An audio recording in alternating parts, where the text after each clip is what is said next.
Hi, Simon. Hello. Welcome to the comKids. We are very happy to have you. How are you? I'm fine, thank you. And thank you for having me. Very interesting. Pleasure. First of all, I will ask you briefly if you can introduce yourself with your own words. That is, I think it will be the best. Who are you? So my name is Simon Staffans. I'm a producer and CEO of a production company in Finland, in a little town called Vaasa on the west coast of Finland. I have way too many years of experience in the media industry, over 30 years, in everything from publishing to radio, from television to film, online, etc., and so forth. And throughout my career, I've been really interested in how to use new technologies to work together with the audience and to connect with the audience in different ways and engage with them. And so for the past few years, I've been looking into artificial intelligence, of course, as one of the tools in the toolbox. And a couple of years ago, we started collaborating and producing quite a lot for Swedish television, for the minority languages in Swedish television. And I believe it's one of those productions we're going to be talking about here today. Exactly. You said a lot of things, but you never told me how was you as a child. Did you like new technologies then? I mean, were you kind of a nerd trying to discover new things? Yeah, in the ancient times when I was a child, I was really interested in new technologies. I remember vividly being thrilled receiving a Commodore 64 as a Christmas present when I was like 8 or 9 or something. I started coding, etc. I also remember visiting the library a lot, and I remember the library personnel calling home to my mother and telling them that I'm crying at the library because there were no more books I could reach. So, and I was like this 6. Is something, but it's very that's interesting, the combination between the two extremes, no? Technology and books also, and that has a lot to do with your program, your proposal. But first of all, just to give us a context, tell us about this tradition that you have in the north, let's say from here, and it's very special and very particular for us. We don't know that. Tell us the tradition so we can understand your project. Yes, so it's a tradition that is quite important every year. It's sort of like it's something that there is put quite a lot of money into the prime productions. So in the 24 days leading up to Christmas Eve. So Christmas Eve is when we celebrate Christmas in the Nordics. It's when we do all the gifts and all the food, etc., and Santa Claus comes to visit. So from the 1st of December up until the 24th of December, we always have a countdown, which is like an advent calendar. It comes in many forms. It can come as a chocolate calendar, so every day you can open up a new piece of chocolate, or it can be people can have a beer calendar or whatever they want to. But in television land, what you do is you have a 24-episode series, which is usually a drama series that counts down, begins on the 1st of December and ends with the finale on the 24th of December. And so that's what we did this year as well, albeit with a slightly or quite a lot lesser budget than the big productions, but still an advent calendar in 24 episodes. So it is a day-by-day tradition, day-by-day surprise, and in programming, it is an issue. People really need to produce something special for those days. In your case, you came across this idea. How was the origin of the idea, and why they picked you? So, as I said, I've been experimenting with AI in different versions, with ChatGPT, with Midjourney, with DALL-E, with Stable Diffusion, all of the different tools available to start creating something with artificial intelligence. It's quite exciting in the beginning, I thought, and it still is, of course. So in early 2023, I got the call if I could come in and be the producer for something that was as of yet unnamed. The only thing that Swedish television knew was that was going to have something to do with Sami school children, and it had to be based in some form on artificial intelligence. So then we started developing the idea, like, what could we actually do with artificial intelligence and with these kids? And we came up with the idea that then became the Christmas miracle. Well, Simon, you have said a lot so far, but we don't know what it's about, how it looks. So let's jump to the first clip so you and I and the audience can understand exactly what we're talking about.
Well, pretty a novelty and the kids creating. Do you think that the kids actually were creating?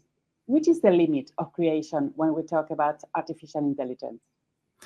So yes, well, there are different layers to this exact production. One is the thing that it plays out in Samiland, so in northern Sweden, and we don't have our own experience. We don't know what it's like there. So we actually needed the kids to tell us what was correct and what wasn't correct. As we know with artificial intelligence, it hallucinates a lot. And as the kids later on found out that there were a lot of things that artificial intelligence could not do or did in a silly fashion or completely wrong. So we needed the kids to be our guide into their world, to tell us what was correct and what wasn't. So in that sense, they were creative, but they were also creative in the sense that they put the original idea to the AI, and then without them we would have been in the dark, so to speak. So yes, especially in this production, they were crucial for us to get the end result we wanted. And as a logline, how would you describe the main idea that the kids created? Well, Sami school children helping Santa Claus rescue Christmas with the help of artificial intelligence. And why was Santa threatened? What was the problem? Okay, so what we came up with was the idea that a story that we started creating. So the story is Santa Claus wants to move into the modern world. So he builds himself a turbo sled, a turbo-driven sled. And against all the advice of his elves, he goes out on a first test trip. Of course, he runs into a snowstorm and crashes in the forest. And all of a sudden, this is the day before Christmas. So all of Christmas is threatened. Perhaps the kids won't get any presents anywhere in the world. So we have different characters up in Swedish Lapland that get together then to help Santa Claus fix his sled and get back to the North Pole where he lives and rescue Christmas, so to speak. And what we did was, yeah, sorry. No. And coming back to reality, how was to get these kids working on your project? How difficult or easy was to enter the school, to train the teachers not to interfere, these kind of things? How was the experience? Oh, it was quite a better experience than I would have expected. The Sami schools were quite flattered that we were trying out something for the first time ever with them. And they were quite eager to let their kids, their pupils, the children in the school, experience something totally new. So we had actually the run of the school, the run of the classes. So they basically threw out all the other subjects during the weeks that we were in the school and let us film with the kids, which was good in a way. But then again, after a couple of days, the novelty of working with us and AI started to wear off. So as I believe we all know, working with kids, if you do the same thing too many days in a row, they become a little bit bored, even with something as fun as working with AI. So yeah, it was a good experience. But in concrete, how many days, how many weeks, how was the organization? The shooting was 4 days in one school and 3 days in another school. So all in all, the total production time for 24 episodes was 7 days. Well, Simon, let's allow the kids to tell by themselves what was the experience.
Well, I think that they say, and it's very funny when they say that artificial intelligence would be idiot.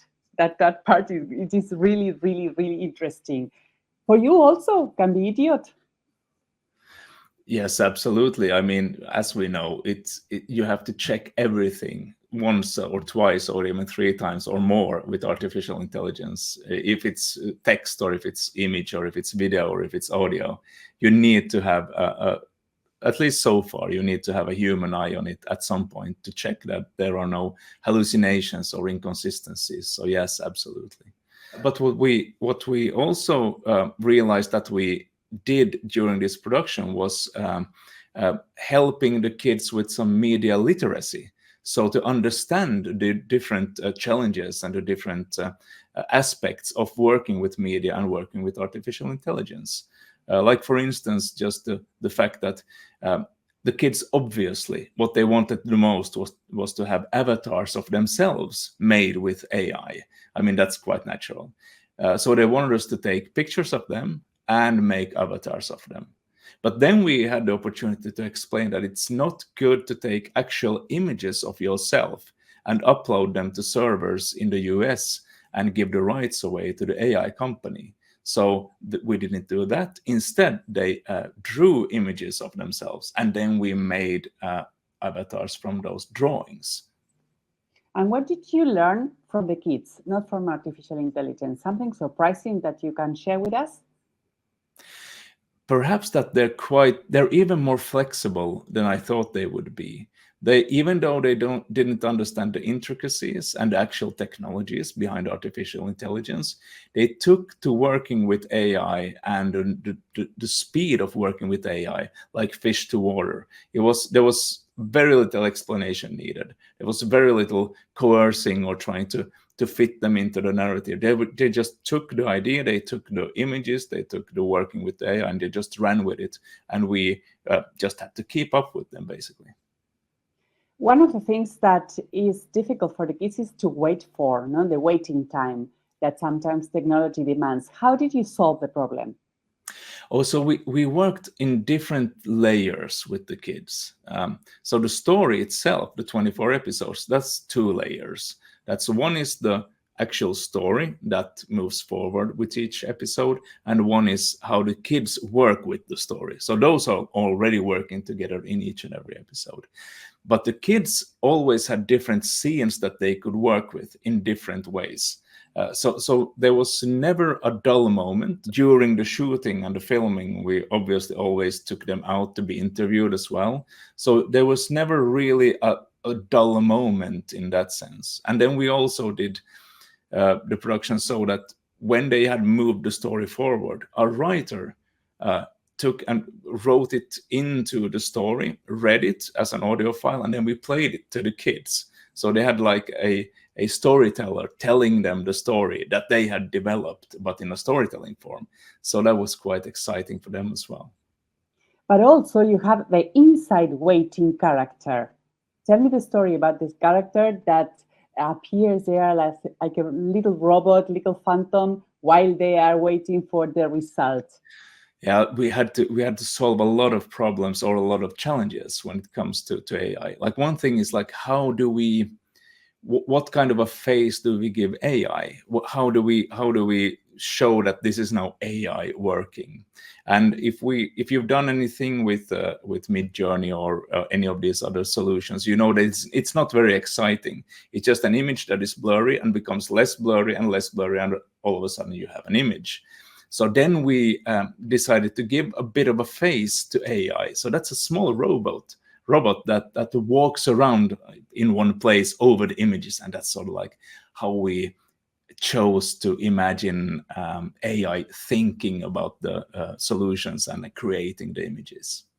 So you work with animations. Tell me about the team. Was a large team? How many people work in it? Oh no. It was an embarrassingly small team. So it's for the filming, we had 2 different photographers for 2 different occasions. We had one producer who was line producer out in the field, and me as well in filming with the kids. But then the editing, it was me and my colleague, basically. So there was the 2 of us producing those 24 episodes. Yeah. Well, I would say that the Miracle Christmas or Christmas Miracle is the team that made this program possible. And how about the audience? How it results in the viewing? The first episode had something like 20,000 viewers, which is a lot for the target group. It was aimed at the Sami population. And I believe the full number, I don't have the exact numbers with me now, but it exceeded the aspirations for the series. So it was a good thing. And we're actually talking about making a follow-up to the exact same story now. And the kids could solve the problem of Santa finally? Of course, you have a happy ending. It's a Christmas story, you know. You can't arrive on the 24th of December and have it become a tragedy, right? We'll save that for Easter or some other holiday, right? Well, you say happy ending, and this is a question that comes for all of us about the happy endings. Do you think that artificial intelligence will take us to a happy ending? So I enjoy working with artificial intelligence, and I believe it can be a really useful tool in many different aspects of the production and pre-production and post-production parts of any production you're involved in. At the same time, I am obviously concerned. I believe that every week you get new game-changing technologies appearing. You see already different job categories starting to be impacted by AI, because of course companies, if they can save money and have AI do the work, they will do it, and people will be out of a job. So I am equally concerned and optimistic. I believe humanity wouldn't want a world totally governed by AI or totally influenced by AI. I think humanity has a strong value in itself, of course, and I don't think AI will ever replace that. On the other hand, there might be quite a lot of upheaval before we get to a sustainable point sometime in the future. So basically, buckle up and let's see where this ride takes us. Yeah. But you said about the media literacy was very fundamental. And also, I guess that you are also aware of that in your personal life. Why do you think it's very important for the kids to know, and if it is possible to stop it or to have an attitude to control or to limit the invasion or the giving away our rights? Yeah, it's. I think we have so many companies and so many powers that wants us to be not much more than products and consumers, and using our data for advertisement, etc., and so on.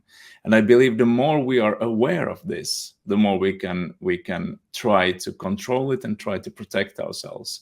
And when, I mean, in this production, we talked about media literacy with the kids, but I do believe adults as us are equally important that we become media literate and understand that when we click I agree on some website or on some service, what we're actually agreeing to. We might be giving away quite a lot of information about ourselves to someone we don't know who it is.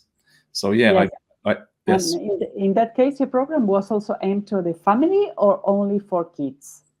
How was the assignment? No, this was for the kids. We took a really conscious approach to not address adults and not have any adults in any imagery or have any other adult influence other than the voiceover voice.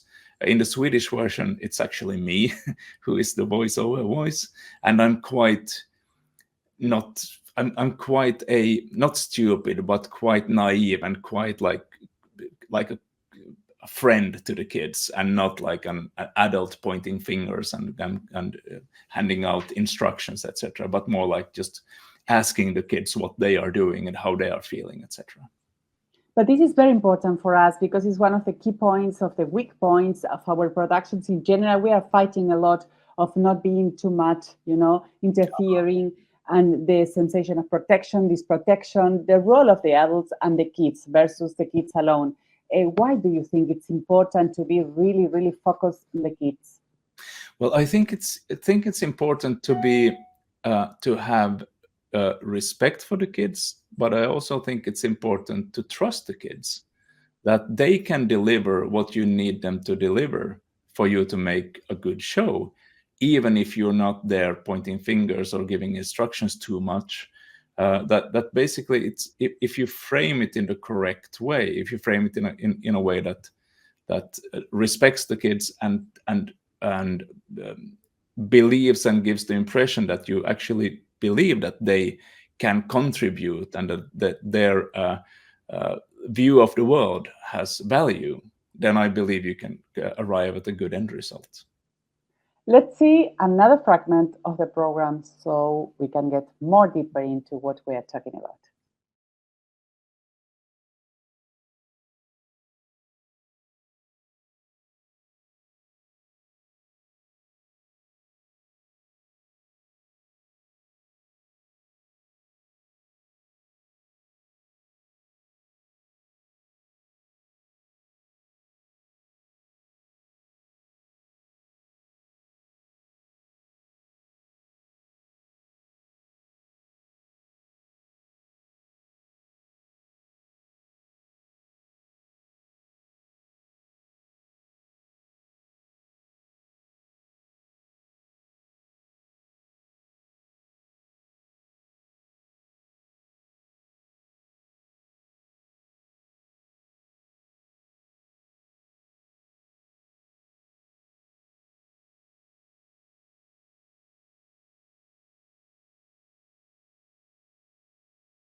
Simon, seeing the clips, we realized that the kids are really happy and enjoying the process. And did you feel that, or is it all a question of edition?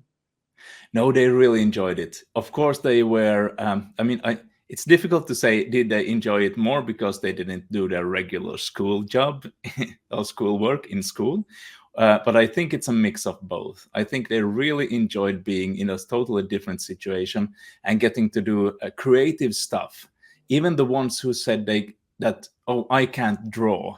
There were always these kids who said, oh yeah, I can't draw anything, so I don't know what I should do. But still, we showed them that even if you just draw a stick figure, then you put it through AI, it can become something quite interesting and quite great and quite fascinating. So Well, I think they felt it was a good thing. That's a miracle. And if I get you to the idea of working with kids and working in media with kids, and for us it's very important. We are doing great stuff, but we are still a lot to do and to discover with our kids, to put the voice of our kids, the minority voices in on screen, etc. What can you kind of advise or tell about your heart in this work? Well, I went into this without knowing what the end result would be. So there were a lot of things that had to go right for this series to actually become the series it became. But trusting the main persons, that is the kids, to deliver and to be an integral part of the building the actual story and giving us all the information we needed to actually make it a correct story as well. That was really key to all of it. Then, of course, there were some really I remember going on vacation last summer thinking that this will never amount to anything because I couldn't figure out how to actually tell the story in a way that wouldn't look really boring on screen. Then we came back from vacation and had an epiphany and just realized that, okay, if we put it in the format of a comic book, then we can make it into something that actually looks okay also in a television series. So a little bit of luck, but a lot of great help from the kids, I would say. Well, the conclusion is that we need holidays to create well. No, but why do you think it's important television for kids? It seems to be an obvious question, but it's important to recall that, to remember the importance. Well, I think this series is important in the sense that AI is intruding everywhere and everyone is talking about artificial intelligence. This show shows how to work with artificial intelligence and demystifies it and puts it in the hands of 11, 12-year-olds who work with it and get to an end result that becomes a television series. So it sort of like makes it more approachable and more understandable and more doable for kids who are not in the series but would like to work with AI or experiment with it. It's a good example of what to look out for, what to worry about, what to expect, and how to work with it. You enjoy it? Yes. Okay, we are enjoying also your proposal. Thank you very much. And if you have something else to say to really help us to grow and to discover our own identity, what would be your advice for us? My main advice would be working with kids. Just trust them. Give them your full trust, and you'll be rewarded with end results that will exceed your expectations. Thank you very, very much. Thank you. Simon.